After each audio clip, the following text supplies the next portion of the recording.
nuko rije ndi mu buhanuzi ngo nuko we n'umugore we bajya inama Yerobowamu abwira umugore we ngo iyoberanye bite kumenyekana kuri umugore wanje ugenda ishuri ku muhanuzi bita Ahiya ngo ashobora kumenya ibizaba kuri uyu mwana nanjye ndimo gutangaza ngo akaga gakomeye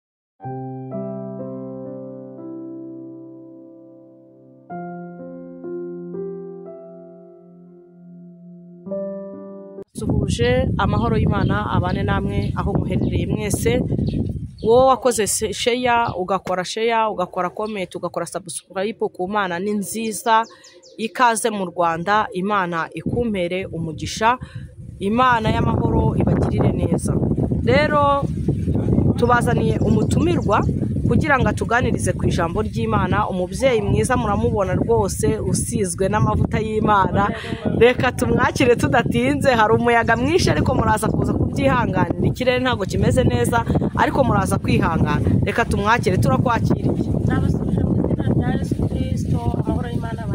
umeze neza ndabibona umeze neza rwose ku gatambaro rwose ku ikanzu nziza ku gasaha keza nk'umugore w'umukristo rwose uragaragara neza cyane rero Imana ni nziza reka tukwakire usenga kugira ngo dutangize ibiganiro byacu cyangwa icyigisho cyacu twiragiza Imana dusengera Imana turagushimira turamwimbaje ko wabanye natwe waturinze guhera mu gicuku cya nijoro kugeza aya masaha izina ryawe nirihimbazwe wabanye n'abari ku manywa twe kuko hari nijoro watubereye umutabazi watubereye umurengezi izina ryawe nirishimwe tuguhaye ikaze na karibu muri iki kiganiro kugira ngo ibyo tuvuga byose tuvugishwe nawe ico mbangamiye n'imyuka mibi gukora kose kumwanze ndakubangamiye imbaraga zikorera mu kirere no ku butaka ndazibangamiye hamagaye Imana n'umwana n'umwuka wera kugira ngo biganze utegeke byose bikumvire ni mu izina rya Yesu amen.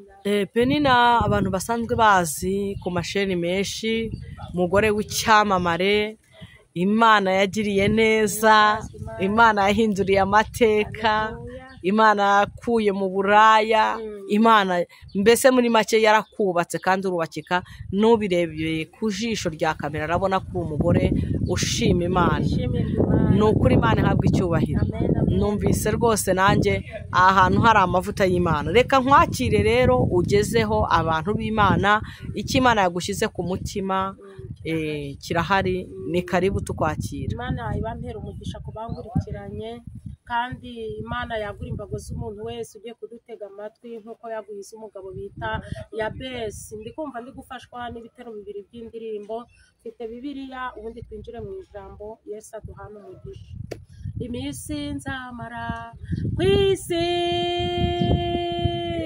ntago nyizi sindayimenya igihe uzazira ntacyo nzi ariko ico nkwisa birani kimwe uzarinda ubugingo bwanje kugeza ku iherezo ryanje kugira ifeza n'izahabu ibyo ni byiza kuri nje kubaho neza n'ibindi nabyo ni byiza kuri nje ariko hari ico ngusaba uzandindira ubugingo kugeza ku iherezo ryanje. Haleluya amen. Nari mfashijwe uyu muririmbyi yaravuze ngo iminsi azamara ku isi ntago ayizi ntago nzi wewe nawe nimba uyizi yaravuze ngo nta nubwo arayimenya ntago nzi we nimba warayimenye Mana itugirire neza yaravuze ngo igihe Yesu twakurikiye azazira naco ntacazi nanjye ntaco nzi ariko aravuga ngo ico nkwisabira ni kimwe Yesu uzarinde ubugingo bwanje uburinde kugeza ku iherezo ryanje abanyumvishe. Haleluya. Yaravuze ngo kugira ifeza n'izahabu ni byiza kubaho neza n'ibindi atariko hari ico ngusaba uzarinde ubugingo kugeza ku iherezo. Mana izarinde ubugingo bw'ababyeyi banteze amatwi Mana izarinde ubugingo bw'abapapa duteranye Mana izarinde ubugingo bw'abasore n'abakobwa abakobwa n'abakecuru n'abasaza, izarinda ubugingo bw'abana bamajije kuyimenya, uzaturindira ubugingo kugeza ku iherezo. Muranzi mwagiye mumbona hano inshuro zitandukanye, nagarutse rero nje ngo dusangire ijambo ry'Imana. Murazi ko ndi umutangabuhamya, murazi ko ndi umuvugabutumwa, muranzi ariko wabuje hano kuri izi YouTube zisheni ari ubwa mbere, ndi umubyeyi Yesu yagiriye neza, ndi umubyeyi Yesu yamwakuye, ndi umubyeyi Yesu yakuye mu magana menshi y'abanyabyaha, nivuze ntyo ampa agakiza ku buntu nta kiguzi muhaye. Ndafite Bibiliya, njya ngira n'igitabo c'indirimbo, ni ubuhamya nzi gusoma no kwandika ntarigeze niga. Ndashima Yesu ukiza ubujiji agatanga ubumenyi.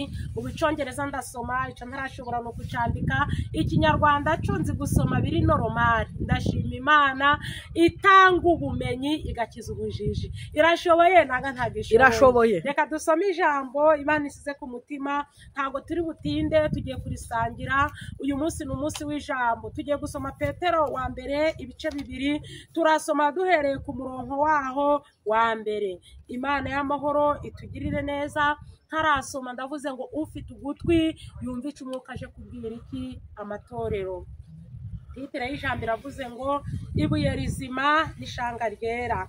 Umurongo wa mbere haravuze ngo nuko mwiyambure igonwa ryose n'uburiganya bwose n'uburyarya n'ishari no gusebanya kose, mumere nk'impinja zivutse vuba, mwifuze amata y'umwuka adafunguye, kugira ngo abakuze abageze ku gakiza. Niba mwarasogongeye mukamenya yuko umwami wacu agira neza, nimumwegere, niwe buye rizima ryanzwe n'abantu, ariko ku Mana ryaratoranijwe riba iry'igiciro cyinshi. Namwe mwubakwe nk'amabuye mazima kugira ngo mube inzu y'umwuka, n'ubwoko bw'abatambyi bwera, n'ubwoko bw'abatambyi bwo gutambirwamo ibitambo bw'abatambyi bwera, bwo gutambamo ibitambo by'umwuka bishimwa n'Imana kubwa Yesu Kristo. 6 aravuze ngo kuko mu byanditswe harimo aya magambo ngo dore ndashira muri Siyoni ibuye rikomeza imfuruka, ryatoranijwe kandi ry'igiciro cyinshi. Beho haravuze ngo kandi uryizera ntazakorwa n'isoni. 7 haravuze ngo nuko rero mwebwe ubwo mwizeye muzi yuko ari iby'igiciro cyinshi koko, naho kubanga kwizera ibuye abubatsi banze niryo ryahindutse irikomeza imfuruka. Nibuye risitaza n'urutare rugusha, basitara ku ijambo ry'Imana ntibaryumvire, kandi ari bo ryagenewe. 9 aravuze ngo ariko mwebweho muri ubwoko bwatoranijwe, muri abatambyi b'ubwami, muri ishanga ryera n'abantu Imana yaronse, kugira ngo mwamamaze ishimwe ry'abahamagaye, ikabakura mu mwijima w'icuraburindi, ikabageza mu muco wayo w'itangaza. Ijambo ngendereye ni ku 10 haravuze ngo kera ntimwari ubwoko, ariko none muri ubwoko bw'Imana. Kera ntimwari akababarirwa, ariko none mwarababariwe. Umurongo wa hano wa 11 hari ititire ivuze ngo kugira ingeso nziza mu bapagani. Hano haravuga ngo bakundwa ndabahuguye ubwo muri abasuhuke n'abimukira, kugira ngo mwirinde irari ry'uburyo bwinshi rirwanya ubugingo, mugire ingeso nziza hagati y'abapagani, kugira ngo naho babasebya nk'abakorana nabi, nibabona imirimo yanyu myiza izabatere guhimbaza Imana ku munsi wo kugendererwamo. Abankurikiye nimwakire neza ijambo ry'Imana. Umutavuga ngo dushimye Imana, namwe ndikubabwira mumfashe mwebwe turi kumwe hano kuri kamera nubwo mutagaragara, ariko nabandi mudukurikiranye muri iki kiganiro muvuge ngo dushimye Imana. Dushimye Imana. Iri jambo riri muri Petero wa mbere ibice 2, titire y'ijambo iravuze ngo ibuye rizima n'ishanga ryera. Riravuze ngo nuko mwiyambure igonwa ryose n'ishari n'uburiganya n'uburyarya, siko mwabyumvishe, no gusebanya kose ngo mumere nk'impinja zivutse vuba, mwifuza amata y'umwuka adafunguye kugira ngo abakuze abageze ku gakiza. Ngo nimba mwarasogongeye mukamenya yuko umwami wacu agira neza. Bibiliya iravuze ngo nimumwegere, niwe buye rizima, haleluya, ryanzwe n'abantu, ariko ku Mana ryaratoranijwe. Iryo buye ribi ry'igiciro cyinshi, ngo naho kubanga kwizera ngo nibuye ribasitaza, n'urutare rugusha. Abantu ngo bari gusitara ku ijambo ry'Imana, ntibaryumvire kandi aribo ryagenewe. Amina. Hepfo dusomye ijambo rivuga ngo kera ntitwara ubwoko, ariko uyu munsi turi ubwoko bw'Imana. Kera ntitwara akababarirwa, ariko uyu munsi twarababariwe. Ndashima Imana ko mubababariwe nanje ndimo. Ndashima Imana ko mubabohowe iminyururu y'ibyaha nanje ndimo. Ndashima Imana. Bakundwa, kuri 11 haravuze ngo turabahuguye. Ni Bibiliya bivuze, ntago ari Penina. Ubwo muri abasuhuke, ubwo muri abimukira, ngo nimwirinde irari ry'uburyo bwinshi, kuko iri rari riri kurwanya ubugingo. Mugire ingeso nziza hagati y'abapagani. Bibiliya iravuze ngo kabone naho babasebya nkaho mukora nabi, imirimo yanyu myiza izatera abantu guhimbaza Imana umunsi wo kugendererwamo. Imana impera umugisha ababyumvise. Imana iratubuza kutagira ishari, kutagira igonwa, kutagira uburiganya, kutagira uburyarya. Ariko iki kinyejana kirimo indyarya ziragwiriye, abanyeshari baragwiriye. Arabona pastor ni pastor ndeharya, Pastor Diane, Imana ishimwe, ateye imbere. Nanga hari umugisha Imana imuhaye, ugasanga umuntu ishari rirahagurutse. Reka mbwira abanyeshari ngo ishari ni muri umuna w'umwicanya, akabona Korodina hari ico Imana ikoze, ni umuyutubu turi kumwe hano, agatangira kumva ko yamwica, ko yamuhitana. Mwirinde ishari, uburiganya, niko Bibiliya itubwiye. Mwirinde uburyarya, mwirinde gusebanya. Ngewe njya nkunda kugira, navuga yuko nkunda kugira uwo mwuka w'abantu bansebya. Umuntu agatinyuka akaza agahagarara hari akavuga ati Penina, ngewe ngiye kumusebya, ngiye kuvuga ko yakoze ibi, ngiye kuvuga ko yagize ibi kugira ngo ansebye. Mwirinde gusebanya, mwirinde igonwa, mwirinde ikibi cyose, mwirinde uburyarya. Bibiliya iravuze ngo mumere nk'impinja zivutse vuba, mwifuza amata y'umwuka adafunguye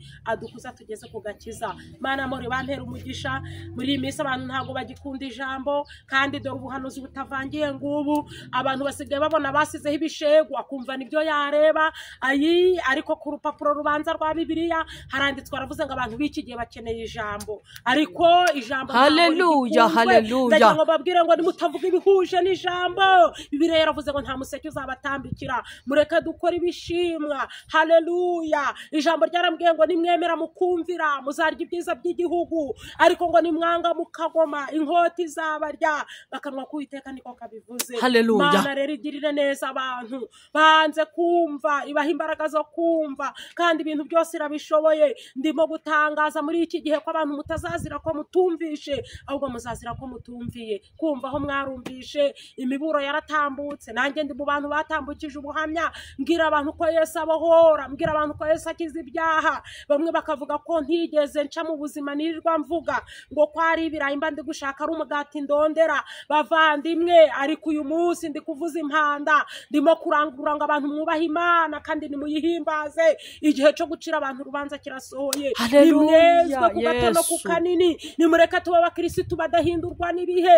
Ndimo gutangaza ngo ibihe biri guhinduka n'abantu bagahinduka. Imana ikurinde guhindurwa n'ibihe mugenzi. Ndi kongera gutangaza muri iki kinyejana kuri uyu munsi wa gatanu, isaha dushise tugiye gushika saa 6, ndavuze ngo intara y'umugosozi iraje, irimo kumbwira ngo nimvuga ngo iragarutsije kugosora. Imana ije gukura ibishimwa mu bigawa. Imana iraje gukura inkumbi mu masaka. Imana iraje gukura ibiti byumye mu biti bibisi. Yemwe ndahanuye, ngarutse mvuga ngo ije gukura ibyishushanya ku murimo. Ndimo kuvuga ngo amaherezo araje bagenzi. Intore zigeze ku giti, nimwumve. Igiti gitera imbuto cyose kigiye gukurwa mu bindi. Imana irimo kumbwira ngo nimbabwire ngo ije guheha nkuko umuntu aheha amabyi. Hari ikinyamakuru kimwe nigeze ntambutsaho iri jambo ryo kwa Yerobowamu. Abantu bimuye Imana, bimuka ibigirwamana.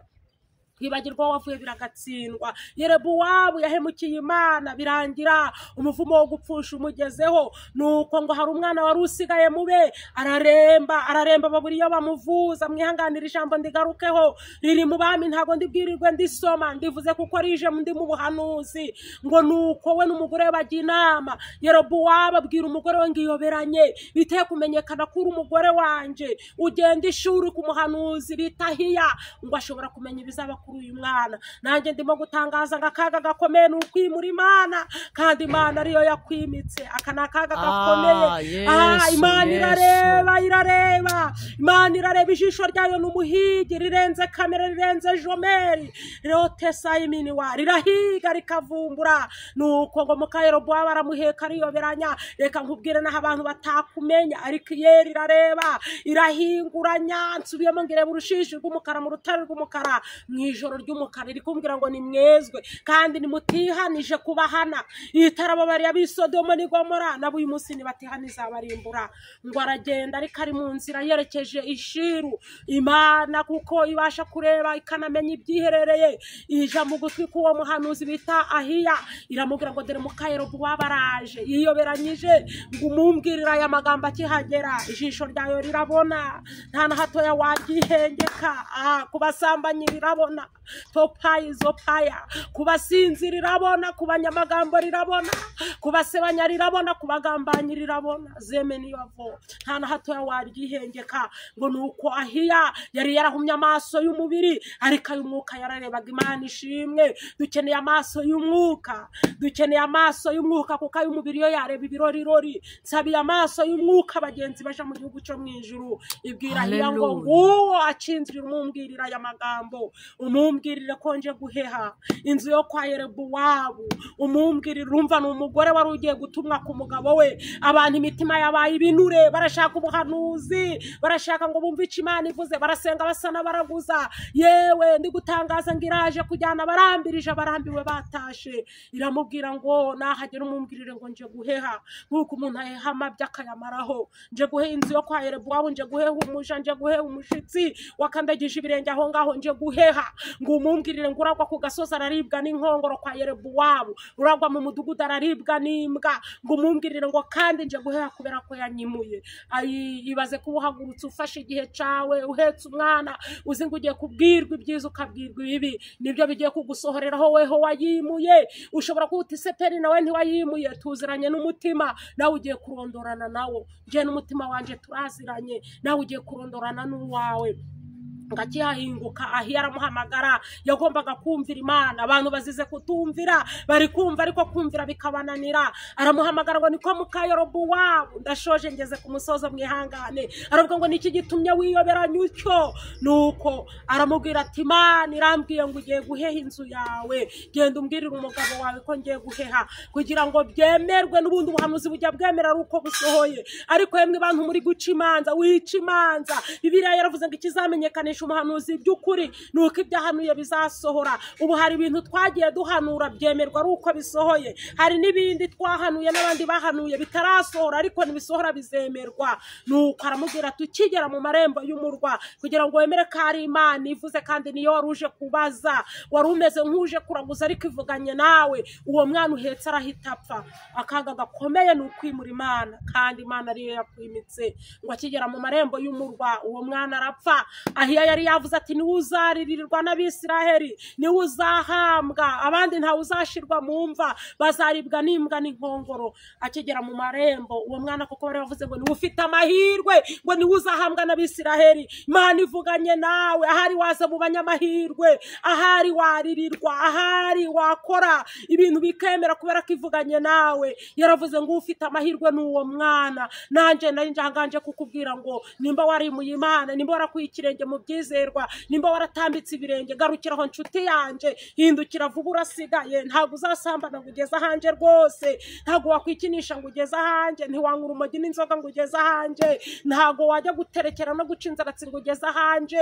Ibwira umuntu iti dore kubaho Uwiteka gusa nibwo bwenge, kandi kuva mu byano kujijuka. Bana impera umugisha wo byumvise, uri mu bahe? Iri kumbaza ngo nkubwire nkubaze, uri mu banduye cyangwa uri mu bejejwe? Urakiranuka cyangwa urakiranirwa? gutsindwa. Birakomeye ni Uwiteka avuga. Yemwe bantu mbese muriteguye? Irimo kumbwira ngo nimwisuzume mwiboneze mu byo mukora kugira ngo mutazatungurwa n'umwami wabararitse. Birakomeye. Uwiteka aravuze ngo araje vuba kandi azanye ingororano, aje kugororera umuntu wese nini waya ibikwiranye n'ibyo yakoze. Imana itugirire neza. Irambwiye ngo nindangurure ngo mvuge, izajyana abakijijwe neza. Abasambanyi ntizabajyana, oya. Abasinzi ntizabajyana, oya. Abanywatabi ntizabajyana, oya. Iki gihugu kirimo abagambanyi, iki gihugu isi kirimo abanyamoko rezene kuwa, iki gihugu kirimo abantu bumva abandi batatera imbere, ariko Imana irambwiye ngo utarihana nsubiremo kabiri ngije kumuhana.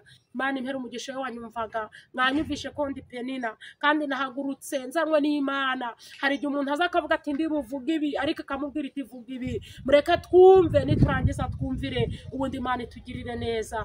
Wakoze. Hano ndi kumwe n'umumama urimo kumfata aya mashusho, ndabona afite nk'ibyo arimo kwibaza kuri nje, ariko mu by'ukuri nimba hari icyo wumva wambaza ubariza n'abandi, mbaza dusenge, kuko ndi kumva Imana imbwengije kurobanura intama mu ihene. Ndimo kumva Imana iri kumbwira ngo intama irazishira iburyo, ihene irazishira ibumoso. Imana y'amahoro. Imana ikumera umugisha. Penina, urambwiye ngo urabona nsa nk'umuntu ufite ibintu ndi kwibaza. Nibajije ku buhanuzi utambutse, maze iminsi nanjye mfite ubwo buhanuzi, ariko mpise numva mpinze urumeza, numva ntewe ubwoba n'Imana. Ndavuga ngo Mana tabara, utabare abantu bari kumva, ubahe kukumvira kugira ngo bave mu byaha, kuko kuva mu byaha niko kujijuka. Imana rero iturengere itugirire neza. Reka hari umuntu wakumva ubu butumwa akavuga ati ndikinisha, ndasambana cyangwa n'ibindi, akavuga ati reka nihamagare uyu mukozi w'Imana abashe kunsengera. Reka utambutse nimero yawe, nurangiza gutambutsa nimero yawe usengere ubwoko bw'Imana. Imana ibubature, ibukure mu bibi, ubundi dusoza ikiganiro.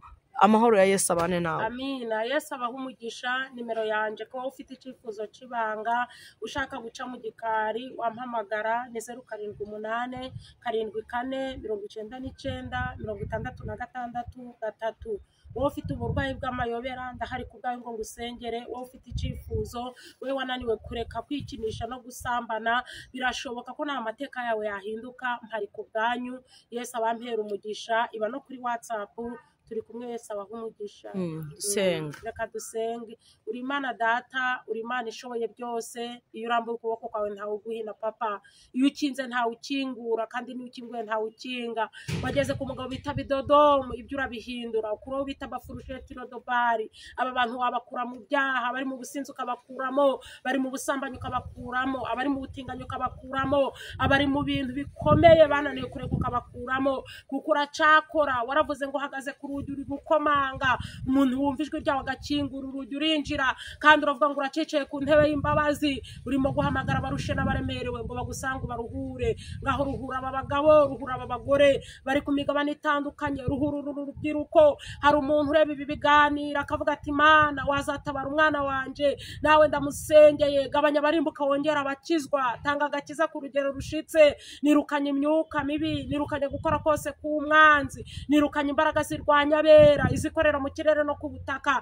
Mpamagaye ikiganza cyawe ku barwayi bari badukurikiye. Wowe ujya ukiza imibiri ugakiza n'umutima. Cya kindi wakojeje kuri nyirabukwe wa Petero arwaye ubuganga agakira, nikibakoreho mu izina rya Yesu. Mpamagaye formasiyo mu ijuru iri mu rushinge rutaryana, irimo ikinini kidasharira, yururukire kubavura, ukize imibiri ndetse ukize n'imitima. Urakoze kuko uturengeye, kandi urakoze kubagiriye neza. Urakoze ko abari badukurikiranye uremeye akanwa k'amashimwe, kuvuga kubaye ukwanje, guhindura kuba ukwawe. Uherekeza iri jambo, uherekeza ubuhamya, uherekeza ibyo navugiye ahangaha kuri uyu muyoboro wa YouTube. Imbaraga n'amavuta bigwire ku muntu wese wakwemeye kandi akakwakira nk'umwami n'umukiza. Waganza kandi utegeke, ni mu izina rya Yesu Kristo. Amen.